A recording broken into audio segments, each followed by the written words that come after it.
Hello friends, नमस्कार। स्वागत है आप सभी का एजुकेशन मंत्रा में। देखिए, एक बार फिर से बात करेंगे 69,000 शिक्षक भर्ती के बारे में। देखिए, कुछ इस प्रकार से जैसे कि उत्तर कुंजी के रिलीज होने में थोड़ी सी देर हुई, तो उसको उससे कहीं ज़्यादा अब इंतज़ार करना पड़ रहा है 69,000 शिक्षक भर्ती के रिजल्ट को। जैसे जैसे रिजल्ट को लेकर जो समय है वो बढ़ता जा रहा है, वैसे वैसे विवाद की स्थितियां भी ज़्यादा पनपती चली जा रही हैं। देखिए, संशोधित उत्तर कुंजी के बारे में हमेशा से सचिव बेसिक शिक्षा परिषद की तरफ से ये कहा जाता रहा है कि संशोधित उत्तर कुंजी और रिजल्ट एकदम से हमारा तैयार रखा है, जैसे ही ऑर्डर आ जाएगा हम पब्लिश कर देंगे। लेकिन अब पीएनपी द्वारा कहीं ना कहीं स्थितियां थोड़ी सी खराब की जा रही हैं। क्योंकि क्या है, संशोधित उत्तर कुंजी को जारी करने में आपने इतना वक्त ले लिया और फिर इसके बाद रिजल्ट को लेकर असमंजस की स्थिति उत्पन्न किए हुए हैं। सबसे बड़ी बात तो ये हो गई कि संशोधित उत्तर कुंजी में हमेशा से कहा गया कि विषय विशेषज्ञों की मदद ली जाए, उसके आधार पर ही संशोधित उत्तर कुंजी को जारी किया जाए।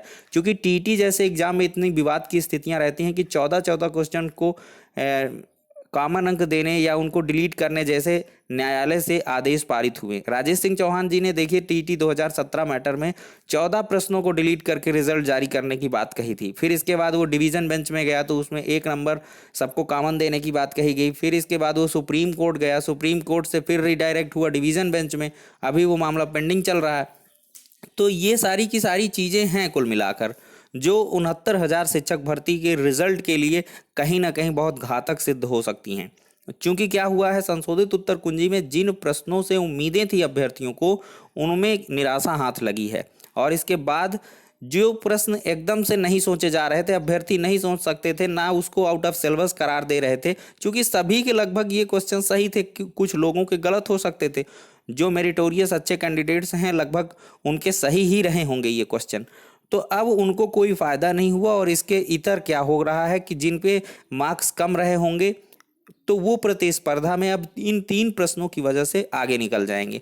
तो यही कुल मिलाकर विवाद की स्थिति बनी हुई है। एक चीज़ को हम समझ लेते हैं पहले, कायदे से क्या कुछ होने वाला है। देखिए, असमंजस की स्थिति तो बहुत बड़ी उत्पन्न की गई है परीक्षा नियामक प्राधिकारी के द्वारा। क्योंकि जब भी आप स्टार लगाएं तो कम से कम उसका रीजन तो वहां पर इलेबोरेट कर दें कि आखिरकार इस स्टार का मतलब क्या है। क्या इससे प्रश्नों को हटाया जाएगा या सभी को कॉमन अंक दिया जाएगा? बस स्टार लगा करके संशोधित उत्तर कुंजी को प्रकाशित कर दिया गया। जबकि स्टार का जो कहीं भी आप देखिए स्टार लगता है तो उसमें नीचे नोट में लिख दिया जाता है कि इस स्टार का मायने क्या है, मतलब क्या है। अब आप लोग फिर क्या है कि विषय विशेषज्ञों की या कमेटी के माध्यम से जो भी डिसीजन होगा उसके आधार पर आगे बढ़ेंगे। तो ये खास वजह है आपके द्वारा बताई जा रही कि रिजल्ट जारी करने में देरी की खास वजह ये है कि विषय विशेषज्ञों से सलाह ली जाएगी, कमेटी जो फाइनली डिसाइड करेगी उसके आधार पर आगे बढ़ा जाएगा। मतलब कमेटी के डिसीजन के बाद ही रिजल्ट आ पाएगा और कमेटी को डिसाइड करने में 2 से 3 दिन लगेंगे। तभी जाकर के विभिन्न प्रकार के जो सोर्सेज हैं उनके माध्यम से ये जानकारी मिल रही है कि बुधवार तक रिजल्ट जारी हो सकता है। अब उसमें ये क्या है कि सोमवार, मंगलवार और फिर इसके बाद बुधवार दोपहर के बाद लगभग उम्मीदें मतलब समझ में आ रही हैं। विभिन्न समाचार पत्रों में भी आपने देखा होगा, उनमें भी यही चीज़ें लिखी हुई हैं कि बुधवार को जारी हो सकता है या जारी होगा। तो अब देखिए ये सोमवार मंगलवार खराब हो गए, अब ये वर्किंग डे हैं कोर्ट में भी। और देखिएगा आप 1 से 2 दिन में मुकदमे अवश्य ही संशोधित उत्तर कुंजी को लेकर दाखिल कर दिए जाएंगे। हमारे सूत्रों के अकॉर्डिंग खबर मिली है कि अशोक खरे साहब को इलाहाबाद हाई कोर्ट से जो है संशोधित उत्तर कुंजी के लिए हायर कर लिया गया है और उसमें कई प्रश्नों को चैलेंज किया गया है। देखिए, इसमें सबसे बड़ी बात स्टार को लेकर है। एक चीज़ हम समझा देते हैं कैसे क्या कुछ विवाद की स्थितियां बन रही हैं। देख लीजिए, मान लिया किसी अभ्यर्थी के 90 अंक हैं, ओबीसी के, एससी के 97 अंक हैं। अब 3 अंक ये जो कॉमन वाले हैं अगर ये हटा दिए गए तो इस अभ्यर्थी के कितने अंक हो जाएंगे? 87 अंक हो जाएंगे। इसके अंक कितने हो जाएंगे? 94 हो जाएंगे। अब दोस्तों क्या है, 147 का अगर आप जो है क्या करें 65% निकालें तो जनरल के लिए ये बैठेगा 95 पॉइंट समथिंग और ओबीसी के लिए बनेगा 88 पॉइंट समथिंग। इसको समझ लीजिएगा 88 होगा। तो देखिए ओबीसी वाला 1 नंबर से फेल हो गया, जनरल वाला भी 1 नंबर से अटक गया।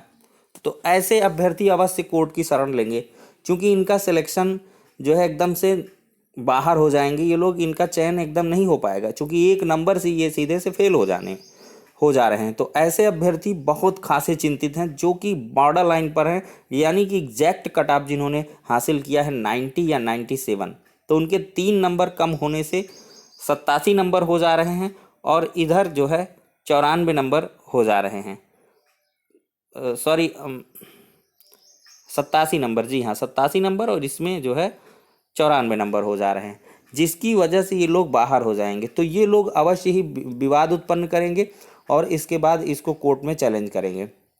लेकिन वहीं अब प्रतिस्पर्धा की बात करते हैं।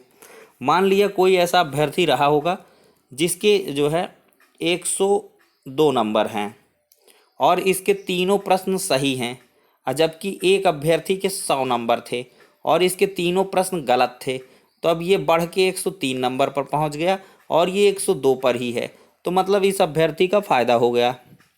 तो अब क्या होगा कि प्रतिस्पर्धा बढ़ गई और ये जो पीछे था पहले अभ्यर्थी, अब कॉमन अंक की मदद से वो आगे बढ़ गया। कुल मिलाकर दोस्तों ये सोशल मीडिया पर विवाद की स्थितियां चल रही हैं, बहुत सारे अभ्यर्थियों द्वारा ऐसी चीज़ें कही जा रही हैं और अवश्य ही ऐसी चीज़ें हैं। लेकिन देखिए ये बढ़ने घटने वाली चीज़ तो परमिसिबल है, एक बार कि प्रतिस्पर्धा में आगे बढ़ गए घट गए वो अलग सी बात है। लेकिन अगर इन प्रश्नों को डिलीट कर दिया गया, जो सबसे टेक्निकल प्रॉब्लम आएगी वो शासनादेश से खिलवाड़ करनी जैसी होगी, क्योंकि जो मूल शासनादेश है 7 जनवरी का जो शासनादेश है जो कि डिवीजन बेंच से बहाल हुआ है, तो उसकी अवहेलना हो जाएगी, कोर्ट के ऑर्डर की अवहेलना हो जाएगी और कहीं ना कहीं इसको चैलेंज करेंगे तो अवश्य ही समस्या का बिंदु बन जाएगा, क्योंकि उसमें साफ साफ 1997 पर उत्तीर्ण करने की बात कही गई है। अब यहाँ पे 147 से आप जारी करके 88 और या इसके बाद जो है 95 में पास करेंगे तब तो दिक्कत हो जाएगी। तो ये सारी चीज़ें बहुत ही विवाद का विषय बनी हुई हैं और अभ्यर्थी लगातार मानसिक रूप से प्रताड़ित हो रहे हैं। और देखिए इस बीच क्या है, विभिन्न प्रकार की सोशल मीडिया प्लेटफॉर्म पर आपको खबरें भी मिल रही हैं। किसी के द्वारा कहा जा रहा है कि अधिकारियों को हैंडओवर कर दी गई, रिजल्ट की जो विज्ञप्ति है या रिजल्ट की इन्फॉर्मेशन है वो पूरी तैयार है, वो हैंडओवर कर दी गई। किसी ने कहा कि लिंक एक्टिवेट होने वाली है। देखिए तमाम प्रकार की अफवाहें चल रही जिनका वास्तविकता से कोई सरोकार नहीं है। मेन स्थिति ये है कि आज पीएनपी पूर्णतः बंद है, कल खुलेगी, रिजल्ट पर कार्य होगा, फिर इसके बाद अगर बहुत तीव्रतम ढंग से शासन से में भी फिर से रीडायरेक्शन मिलेगी, आप तुरंत जारी करिए, तो विज्ञप्ति कल शाम तक देखने के लिए मिल सकती है। अदरवाइज मंगलवार से पहले तो रिजल्ट की गुंजाइश बहुत ही कम है, जीरो समझ लीजिए। और उससे थोड़ा सा टेक्निकल इशू, जैसा कि कुछ कर्मचारियों के द्वारा बताया जा रहा है कि रिजल्ट अपलोड करने में, ये सब करने में, डाटा भेजने में, ये सारी की सारी चीज़ें में एनआईसी के द्वारा चूँकि डाटा अपलोड किया जाता है तो वहाँ से भी सर्वर प्रॉब्लम ये सब आ सकती है, क्योंकि कई बार बीटीसी के रिजल्ट वगैरह के जारी होने में आपने समस्याएं देखी होंगी। पीएनपी का हमेशा से यही रहा है कि कम से कम 1-2 दिन रिजल्ट ही नहीं अपलोड होता, टेक्निकल प्रॉब्लम चलने लगती है। तो ये सारी की सारी स्थितियाँ आ रही हैं जो कि बहुत ही चिंतनीय हैं। एक तरफ उधर सुप्रीम कोर्ट में शिक्षा मित्रों के द्वारा स्टे लेने की अपील की पूरी तैयारियां लगभग पूरी होने वाली हैं। याची प्रक्रिया अब स्थगित जल्द करने की तमाम पोस्टें आ रही हैं कि अब याची प्रक्रिया स्थगित कर दी जाएगी और याचियों के माध्यम से सुप्रीम कोर्ट में याचिका दाखिल कर दी जाएगी, स्पेशल अपील, और उसके माध्यम से सुनवाई करवा के स्टे लेने की भरपूर कोशिश किया जाएगा, प्रयत्न किया जाएगा। तो ऐसे में अगर कोई स्थिति बनती है तो इसके लिए कौन जिम्मेदार होगा? फिर से वो अभ्यर्थी जिनका लगभग 15 माह का इंतज़ार था वो एक बार फिर से दुखद रूप ले लेगा। तो इन सब के लिए अवश्य ही आप लोगों को थोड़ा सा एक्टिव होने की आवश्यकता है।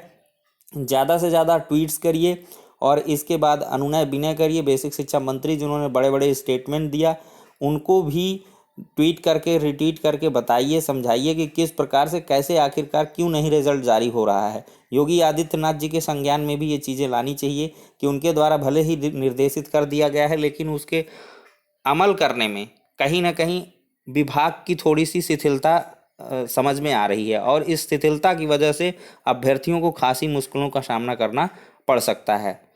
तो कुल मिलाकर कॉमन अंकों को लेकर भी दोस्तों विवाद बढ़ गया है और संशोधित उत्तर कुंजी को लेकर तो विवाद बढ़ा ही है।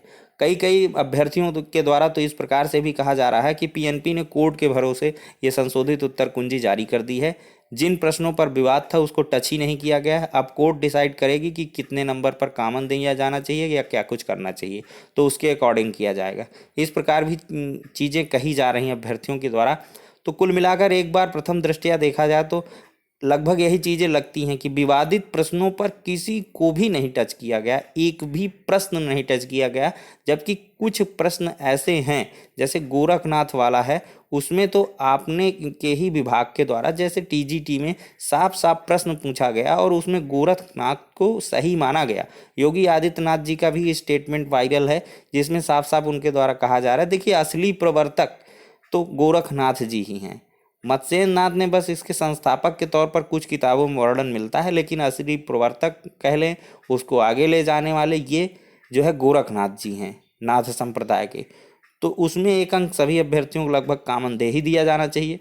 और फिर इसके बाद बात आती है प्रति व्यक्ति आय वाले क्वेश्चन के रिलेशन में, और सबसे बड़ी बात कि पढ़ने लिखने की अक्षमता को लेकर। क्योंकि जो पढ़ने की अक्षमता है वो डिसलेक्सिया है और लिखने की अक्षमता डिस्क्राप्सिया है। अब पढ़ने लिखने दोनों की अक्षमता पूछा गया है तो अवश्य ही कुछ डिफरेंट होना चाहिए। डिस्प्रैक्सिया कहीं पर लिखा मिला है, तो अब कुल मिलाकर इस तरह के प्रश्न ही ना डालने चाहिए। प्रश्न डालकर ही आपने विवाद की स्थितियां उत्पन्न कर दी। तो कुल मिलाकर देखते हैं अब क्या कुछ होता है, लेकिन फिलहाल के लिए यही कुछ खबरें निकल के आ रही हैं जो कि रिजल्ट में देरी की खास वजहें बताई जा रही हैं कि विवादित प्रश्नों पर आखिरकार क्या कुछ निर्णय लिया जाए। कुछ टेक्निकल इश्यूज के कारण सामने आ रहे हैं और इसके बाद कॉमन अंक को लेकर भी समस्या देखने के लिए मिल रही है। लेकिन सबसे उत्तम मार्ग यही होगा कि सभी को एक एक अंक दे दिए जाए, उसमें किसी का न्यायिक दृष्टिकोण से देखा जाए तो घाटा नहीं होगा, सबको कॉमन अंक प्रोवाइड किए गए हैं, उसमें किसी को कम मिले ज़्यादा मिले ऐसी बात नहीं है। लेकिन अगर क्वालिफाइंग मार्क्स को डाउन करके या 147 पर कॉपी जांच की चीज़ें की जाएंगी तो वो कहीं न कहीं न्यायिक दृष्टिकोण से भी सही नहीं उतरेंगी। तो ये सारी की सारी अपडेट्स हैं। तो सभी जानकारियां आप सभी को अब तक की मुहैया करवा दी गई हैं। तो वीडियो को ज़्यादा से ज़्यादा लाइक कर दें और चैनल को सब्सक्राइब करना ना भूलें यदि आप चैनल पर नए हैं। तो नेक्स्ट वीडियो में मिलते हैं, तब तक के लिए शुक्रिया, धन्यवाद।